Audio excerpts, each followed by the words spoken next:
오늘은 말씀 제목에 있는 것처럼 성찬식의 의미에 대해서 잠시 살펴보겠습니다. 우리는 누구나 약속을 합니다. 약속은 우리가 할 때는 기억을 하는데 좀 시간이 지나가면 어떻습니까? 잊어버리잖아요. 오늘 예수님께서 왜 십자가에 죽기 전 마지막 유월절 날에 제자들을 다 모아서 성찬 만찬을 하면서 자신의 죽으심과 또 자신의 이 죽으심의 의미를 가르쳐 주냐면요, 이 약속을 하는 거예요. 이 만찬의 의미가 너희들 가운데 영원한 생명이 되어지는 내 살과 내 피가 너희들 가운데 찢겨지고 쏟아지는 사건이다. 그러니까 너희들 이걸 볼 때마다 내가 너희들 가운데 약속했던 구원의 약속, 구원의 그 주심에 대한 확신을 가지라라고 이야기를 하는데, 그 사건이 있은 뒤로부터 계속해서 우리 교회들은 이것을 기념하면서 성찬의 의식을 가지고 있습니다. 그러니까 예수님께서 처음에 하셨던 이 성찬의 의미가 퇴색되지 않고 우리 기억에서 사라지지 않도록 날마다 예수님께서 이 제자들과 함께 하셨던 이 성찬의 의미를 우리의 삶 속에서 기억하라, 더 선명하게 하라고 하나님께서 성찬의 의식을 우리 가운데 하라고 명하셨다라고 보시면 되겠습니다. 그러면서 우리가 성찬을 통해서 하나님께서 주시는 메시지가 뭔가에 대해서 크게 세 가지로 한번 살펴보고자 하는데요. 먼저는 성찬이라는 것은 예수님과 몸과 피로 주어진 구원의 약속인 줄로 믿습니다. 오늘 말씀 여러분 22절에 보면은 떡을 가지사 축사하시고 떼어 제자들에게 주시며 이르시되 받으라, 이것은 내 몸이니라 라고 말합니다. 여기서 떼어라는 것은 희생을 상징하죠. 여러분 성경의 말씀에 보면은 떼어서 주었다라는 표현이 또 나오는 부분이 있습니다. 어디에 있습니까? 떼어서 줬다라는 표현. 그렇죠. 오병이어 사건에 나오잖아요. 오병이어 사건의 핵심은 뭐라고 했습니까? 예수님께서 5,000명, 5,000명을 먹였어? 그 5,000명을 먹이신 것에 핵심이 있는 게 아니에요. 그러면서 뭐라고 말씀합니까? 예수님께서 너희들이 지금 먹는 육신의 떡이 문제가 아니라 나는 생명의 떡이다 라고 하면서 그때 떼어줬다라는 단어와 오늘 떼어서 줬다라는 것, 예수님께서 몸이 찢겨졌다는 단어가 동일하다라는 거예요. 그런 의미에서 여기에서 자신의 몸을 떼어서 주는 것이다 라고 이야기할 때는 예수님께서 십자가에서 죽으시는 그 장면을, 그것을 의미한다라고 볼 수 있고, 23절과 24절의 말씀에 보면은 앞부분엔 잔을 가지사라고 되어 있고 뒤에 보면 이것은 많은 사람을 위하여 흘리는 나의 피 곧 언약의 피니라 이렇게 이야기를 하고 있습니다. 그러니까 예수님의 몸과 예수님의 피를 통하여서 언약의 말씀이 성취가 되는 거예요.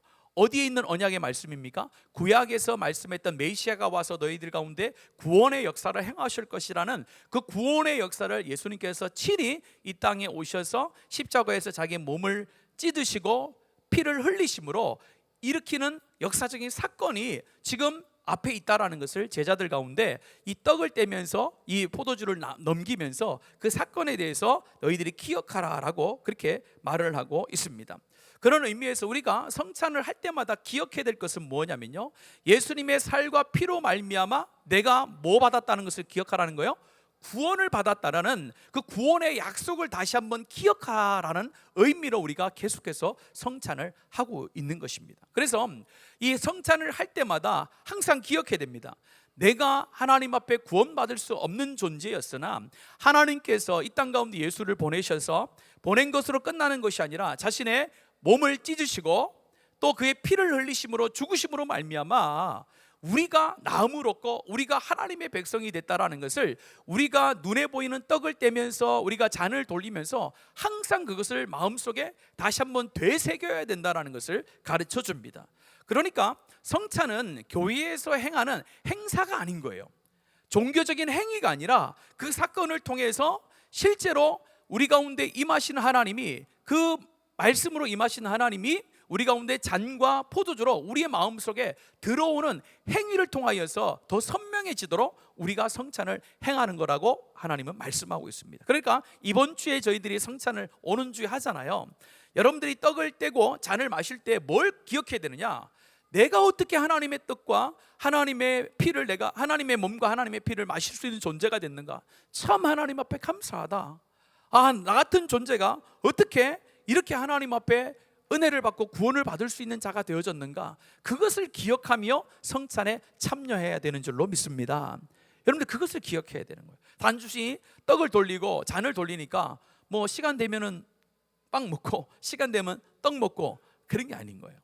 실제로 우리가 떡을 먹을 때에 또 잔을 마실 때마다 예수 그리스도의 고난과 죽으심을 기억하며, 이 죽으심이 다른 사람을 위한 것이 아니라 바로 죄인 되어 죽은 나를 살리는 하나님의 놀라운 사역이었고 예수님의 놀라운 사역이었다라는 것을, 그것을 다시 한번 기억하고 각인하는 것이 성찬의 의미인 줄로 믿습니다. 두 번째는요, 먼저 우리 27절부터 30절을 먼저 살피고 싶은데요, 우리의 배신과 연약함을 아시는 주님의 사랑의 표현이에요. 한번 보세요. 오늘 제자들을 만찬을 세우는데, 여러분들 제자들은 적어도 예수님과 3번 정도 유월절을 보냈다라고 이렇게 이야기를 합니다. 어떤 분들이 이렇게 물어봐요. 예수님께서 왜 33년의 공생애를 마쳤냐라고 할 때에 어디에 그런 내용이 나오냐라고 물어보는 분들이 가끔씩 있어요. 여러분들 아세요?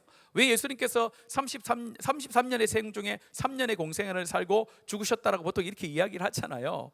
왜 그런지 아십니까? 성경에 그렇게 명확하게 나오지는 않지만은 내용이 그렇다는 거예요. 예수님께서 30즈음에 사역을 하셨다라고 기록되어져 있고, 그 뒤부터 이제 요한복음 같은 데는 역사적인 순서로 이렇게 그 성경에 쓰여져 있는데, 거기를 보면은 예수님께서 유월절을 몇 번 지낸 걸로 나오냐면은 한 3번 정도 지낸 걸로 나와요. 그래서 예수님께서 공생활을 시작한 다음에 3번 정도 유월절을 보냈기 때문에, 유월절은 1년에 한 번 있는 거잖아요. 그래서 3년의 공생애를 보내셨다라고 보통 그렇게 이야기를 하는 겁니다. 그러니까 오늘 마지막 지금 공생애 가운데 유월절을 보내고 있는 상황이기 때문에 적어도 몇 번째 지금 유월절을 같이 보내는 겁니까? 3번째 보내는 거예요. 그런데 예수님께서 첫 번째와 두 번째는 이렇게 했습니까? 하지 않았습니까? 하지 않았죠. 3번째 들어서 이렇게 얘기를 하시는데, 문제는 뭐냐? 오늘 27절부터 31절까지의 말씀에 보면은 예수님께서 다 알고 계셨다는 거예요. 누가 자기를 팔 것을요? 가룟 유다가 자기를 팔 것을 알고 있었고, 또 오늘 말씀에 보면은 베드로가 이야기를 하잖아요. 너희들이 나를 버릴 것이다 이렇게 이야기를 하는데, 베드로가 29절의 말씀에 보면 여짜오되 다 버릴지라도 나는 그리하지 않겠습니다 라고 자신 있게 이야기를 하는 거예요. 그런데 그 이야기를 하고 또 31절의 말씀에 보면, 제일 마지막에 보면 모든 제자도 이와 같이 말하니라. 베드로만 이야기한 것이 아니라 베드로가 처음 이야기하고 그 뒤를 이어서 제자들도 맞습니다, 나도 당신을 버리지 않겠습니다 라고 이렇게 확실히 있게 이야기를 하는 거예요. 그런데 나중에 어떻게 됩니까? 다 예수님을 부인하게 되는 거잖아요. 그것처럼 예수님께서 유월절 가운데 함께했던 그 제자들이 있었음에도 불구하고 그들이 나를 배신하고 어떻게 보면 나를 팔 사람도 거기에 있었지만은 그들을 다 모아서 하나님께서 유월절에 그 어린 양을 잡아서 이 구원의 놀라운 역사를 행하여 주신다라는 것, 그것이 굉장히 중요한 겁니다. 그러면서 이렇게 얘기하는 거예요.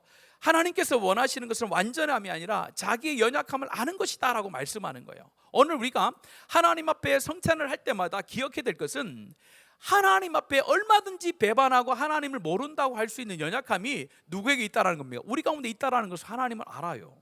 여러분들 성찬을 할 때마다 결코 내가 하나님 앞에 나는 하나님의 잔을 받을 만한 사람이 나라고 생각하시면 안 되는 거예요.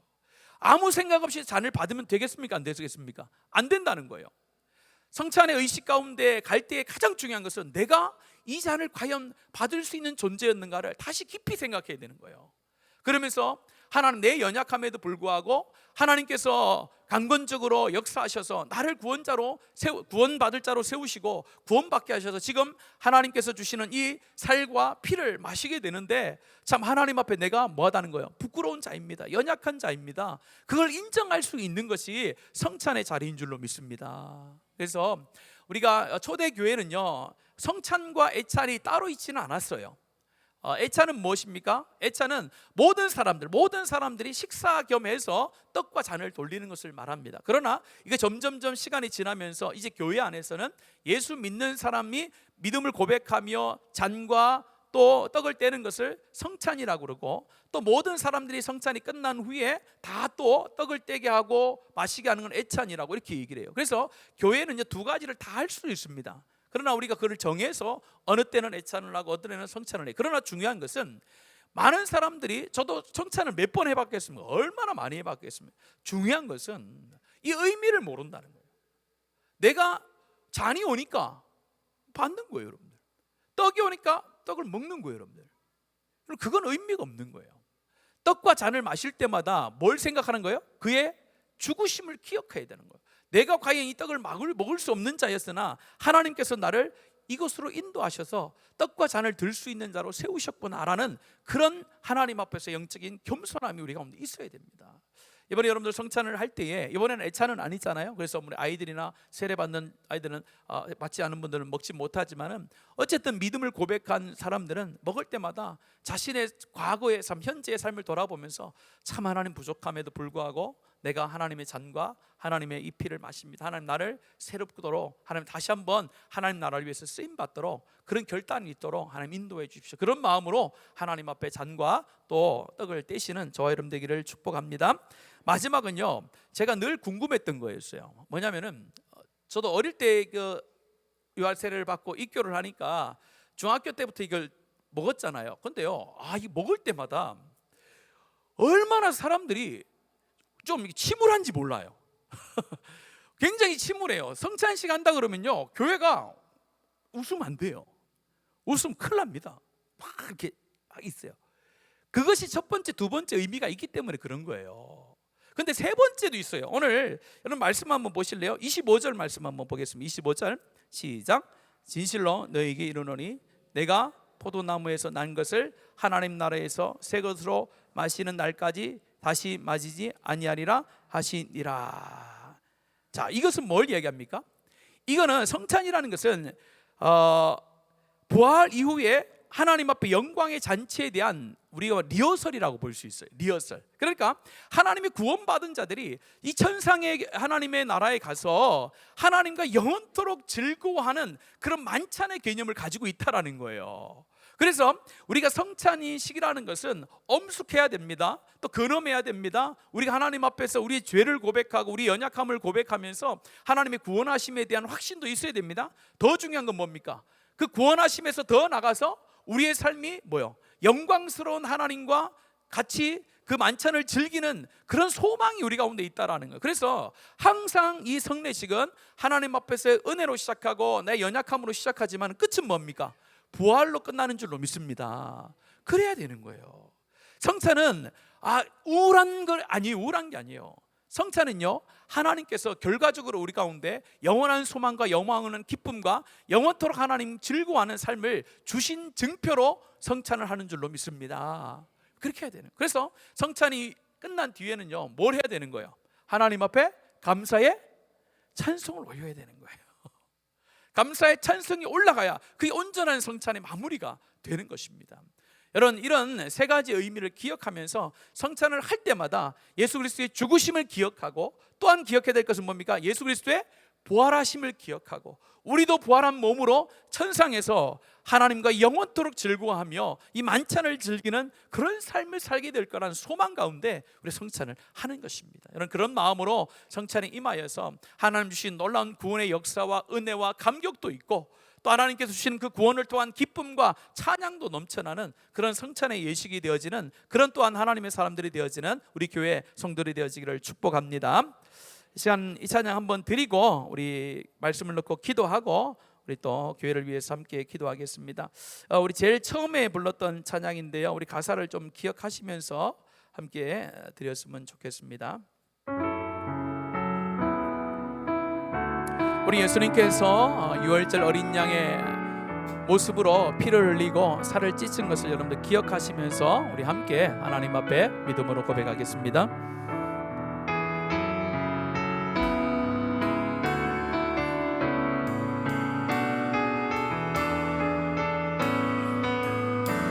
유월절 어린 양의 피로 나의 삶의 문이 열렸네. 아멘. 저 어둠의 권세는 힘이 없네. 주 보혈의 능력으로. 아멘. 원수가 날 정죄할 때 난 의롭게 살 수 있네. 난 더 이상 정죄함 없네. 난 주보혈 아래 있네. 난 주보혈 아래 있네. 그 피로 내 죄 사했네. 하나님의 긍휼 날 거룩해 하시었네. 난 주보혈 아래 있네. 원수의 어떠한 공격에도 더 이상 더 아멘. 난 주보혈 안에 있네. 난 주보혈 안에 있네. 우리는 주의 보혈 안에 있는 줄로 믿습니다. 죄 사했네.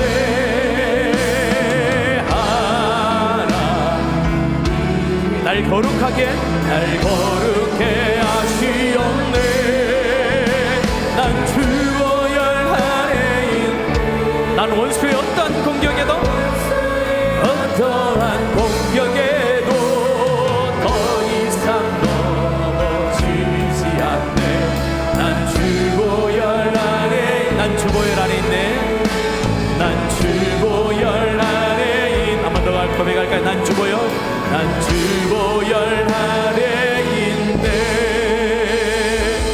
아멘. 우리 주의 보혈 안에 있는 줄로 믿습니다. 이 시간 고백합시다. 우리 사순절을 보내고 이제 다음 주가 되면은 종료주일이고 고난주간이 시작되어지는데, 하나님, 우리가 이 시간 예배하고 찬송하고 기도할 수 있는 것은 예수 그리스도가 이 땅에 오셔서 하나님 찢기시고 피를 흘리시며 우리를 죄를 위하여 죽으시고 부활하셔서 부활의 첫 열매가 되셔서 우리 가운데 그런 놀라운 은혜와 하나님의 역사를 부어주셨기에 우리가 이 자리에 있는 줄로 믿습니다. 다시 한번 우리가 하나님의 보혈 안에 이렇게 세워진 것을 믿음으로 고백하고 그 보혈 가운데 있는 자들 가운데 결코 정죄함이 없으며 하나님의 권세가 우리 가운데 있음을 고백하며 이 땅을 살아내는 하나님 이 시간 될 수 있도록, 내 삶이 될 수 있도록 하나님 역사해 주시옵소서. 이 시간 여러분과 하나님 사이에 막혀있는 모든 것들은 다 떠나가게 하시고 이 보혈의 은혜와 능력이 하나님 우리 가운데 있게 하옵소서. 여러분 자신을 위해서 함께 한번 기도하겠습니다. 기도합시다. 살아계신 아버지 하나님, 감사합니다.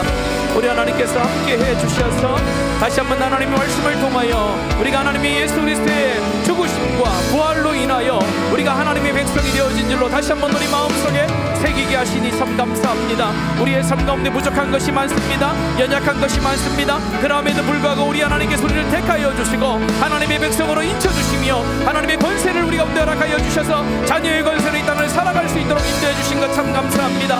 하나님 악한 영을 우리 가운데 계속 가서 우리의 하나님 의와 우리의 자랑을 내세우려고 합니다. 하나님, 그러나 하나님 결코 우리가 하나님 앞에 자랑할 것이 없고 우리의 의가 전혀 없음을 고백합니다. 오직 하나님의 사랑과 예수 그리스도의 그 하나님 죽으심으로 인하여 우리가 구원받았음을 깊이 다시 한번 새길 수 있는 주의 백성들이 되게 하여 주시옵소서. 이 시간 주님 앞에 기도할 수 있는 것도, 이 시간 주님 앞에 찬양할 수 있는 것도, 우리가 주님 앞에 하나님 나라를 위하여 섬길 수 있는 것도 하나님 전적으로 하나님의 은혜임을 고백합니다. 그 하나님의 은혜를 하나님 사모하며 그 안에 가운데 있는 자들은 결코 망하지 아니하며 결코 쓰러지지 아니하며 그 어떤 악한 공격에 하나님 공격에도 넘어지지 않는 삶을 살 수 있음을 고백합니다. 우리 성도들이 이 믿음 붙들고 한 주 한 주를 살아내고 평생을 살아갈 수 있는 복된 역사를 더하여 주시옵소서. 하나님께서 함께하여 주실 줄로 믿습니다.